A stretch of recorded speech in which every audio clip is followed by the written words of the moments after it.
சமீபத்தில் 10 லட்சம் லேப்டாப்புகளை ஒரே மாசத்துல நம்முடைய அரசு கொடுத்து முடிச்சிருக்கு கல்லூரி மாணவ மாணவிகளுக்கு.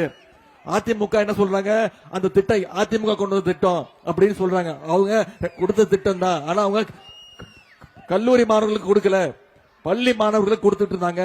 2019 லேப்டாப் திட்டத்தை அதிமுக அரசு நிப்பாட்டிட்டாங்க.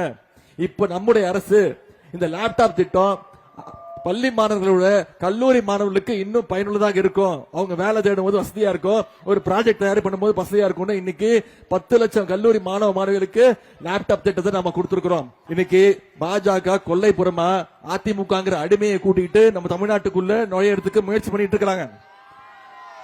ஊர்ல ஒரு பழமொழி சொல்லுவாங்க, ஜாடிக்கு ஏத்த மூடின்னு சொல்லுவாங்க. இன்னைக்கு அந்த மாதிரி மோடிக்கு ஏத்த ஒரு அடிமை பழனிசாமியா மூடியாகத்தான் இன்னைக்கு அடிமை பழனிசாமி அவர்கள் மாட்டிருக்கிறார். நாம முரட்டு பக்தர்கள் பார்த்திருப்போம், முரட்டு தொண்டர்கள் கேள்விப்பட்டிருப்போம். ஆனா இன்னைக்கு மோடியுடைய ஒரு முரட்டு அடிமையா எடப்பாடி பழனிசாமி அவர்கள் மாறி இருக்கிறாரு. நம்முடைய தலைவர் சொன்ன மாதிரி இந்த தேர்தல் டெல்லி வெர்சஸ் தமிழ்நாடு. அதுல தமிழ்நாடு வென்று காட்டணும்னா திமுக ஜெயிச்சு காட்டணும். பாஜக இன்னைக்கு பல்வேறு ரூபங்கள்ல வராங்க, அவங்க ஒரு டீம் இறங்கி இருக்கிறாங்க. அது தவிர பாஜக B team, C team, D team, எத்தனையோ டீம்கள் வரும். எத்தனை டீம் வந்தாலும் தமிழ்நாட்டில் சாம்பியன் திமுக தான், நம்முடைய தலைவர் தான் அப்படிங்கறத நீங்க நிரூபிச்சு காட்டணும். செய்வீங்களா? நாம மீண்டும் ப்ரூவ் பண்ணணும், தமிழ்நாடு என்னைக்குமே டெல்லிக்கு அவுட் ஆஃப் கண்ட்ரோல் தான். தமிழ்நாடு என்னைக்குமே சுயமரியாதை உள்ள மண்ணு தான்.